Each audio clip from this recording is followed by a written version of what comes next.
ng ganitong klaseng income opportunity. Gemini, Crisostomo, taas mo ang kamay. Ayan. Oh, ayun o. Alam mo, ang lalaki dapat ngayon madiskarte, di ba yung puro pogi lang? Di ba yung puro forma, walang pera? Tama. Ang lalaki kahit gwapo, pag nagutom kayo, hindi totoo yung gwapo lang, mukha lang, kulang. Hindi pwede yun. Kukuha ako ng kanin, ano sabihin ko, alika, ulamin kita. Pre, kailangan pa rin ng pera eh. Tama. Ang bayad ng kuryente, di ba? Ang maganda lang yung income ko, dahil may sarili po akong franchise, yung income ko. Yung income niya, akin pa rin po yun.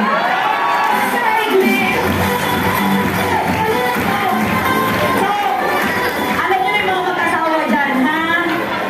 Huwag po magre-reklamo, sir. Ganun po talaga. Ibahawak niyo po sa amin. Kami po ang finance manager ninyo. Ayan. Maraming salamat po sa pagkakataong ito. Nako, ayan. Oy! Nako, matindi ito. Andiyan ba si Sir Val? Jesus! Kaya kaway, kaway! Si Sir Val, Jesus! Kaya po yung orange na Mustang na nasa baba. 13 million dating panadero. So, mahilig magmasa. Si Sir Val, dati. Oo, buti na lang may house of franchise, di ba? Ang lagi niya nang nakahawakan, pera na. No? Dati puro harina.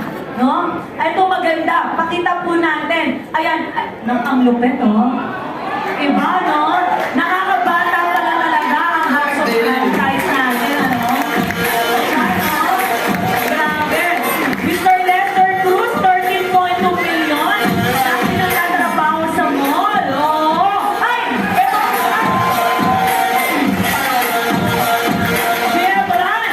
Makadamdam! Napaka-humble. Ito po ay negosyante.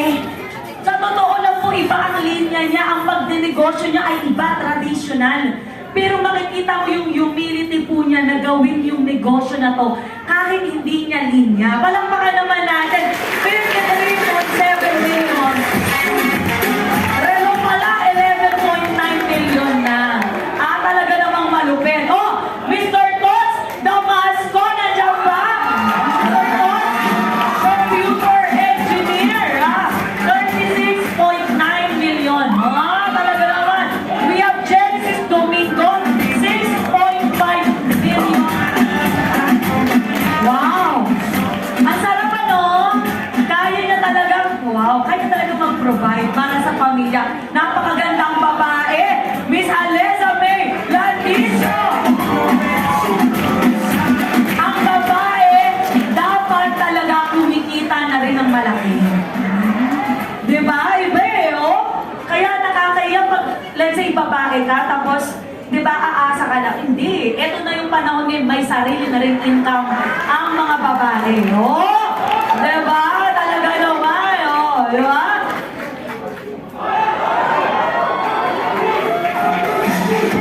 Malaki na to eh. Hindi na to eh. 30 plus na to. 30 years old lang po itong batang ito. Kanya po yung Ferrari sa baba. Nakapag-fully paid po ito ng property sa Kamaya Coast. Ito pong batang to nawalan po sa totoo lang ng opportunity sa airline industry nung pandemic. Ito po ang nag-save, no, sa kanya at sa gastusin ng pamilya niya. Yan! Ay! Miss Dayan! No?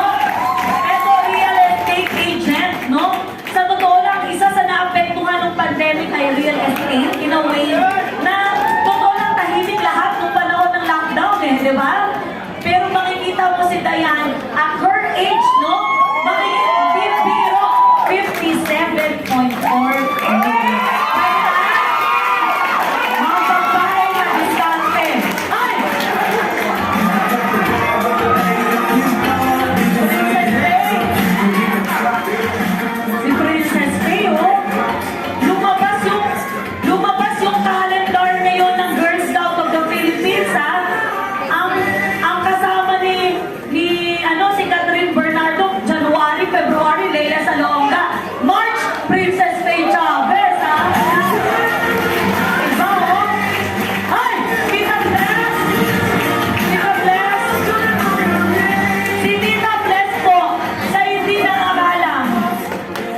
siya ang nagpapatunay. Totoo lang, wala sa edad, wala sa linya, marami na siyang racket sa lahat ng napagdaanan niya. Pero ito lang po ang negosyo nagbigay ng bahay at kotse sa kanya. At nakatulong sa pamilya niya talaga. Grabe, no? Lahat ng area, napansin niyo, bata, matanda, lahat, lalaki, lahat pwede, oh. Diba? Even si Mr. Edwin Guevara, 13.5 million pesos o another income. Mr. Kenichi, eta, nandiyan si Ken. Nakikita niyo po yung mukha na to. Dati po itong bantay sa computer shop, no? Kung titingnan mo normally, hanggang doon na lang yun eh. Pwedeng isipin niya na gumana na lang yung buhay niya na aasa, diba, wala nang opportunity sa labas. Pero sinubukan, ginawa, kanya po yung Dodge na nasa baba na kotse.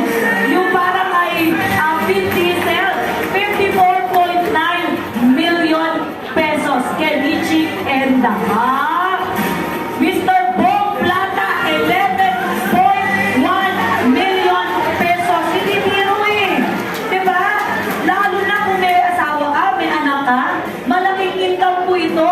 Ay, lalo na to, Eric Santos. Hindi po siya yung singer, no?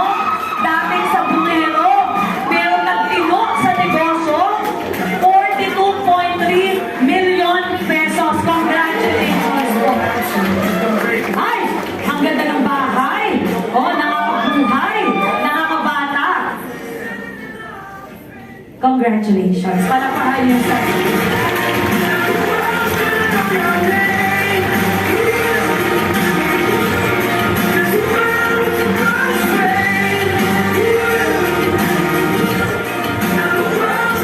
Sino ang na-bless today?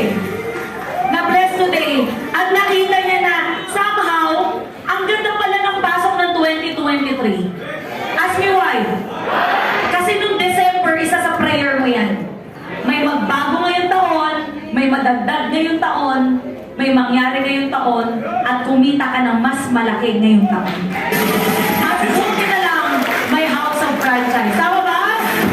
Sabi mo po ibigay sa napaka-importanteng tao na napumunta dito ngayon nagbigay ng oras. Selfie po muna tayo. Music tayo. One. And one more.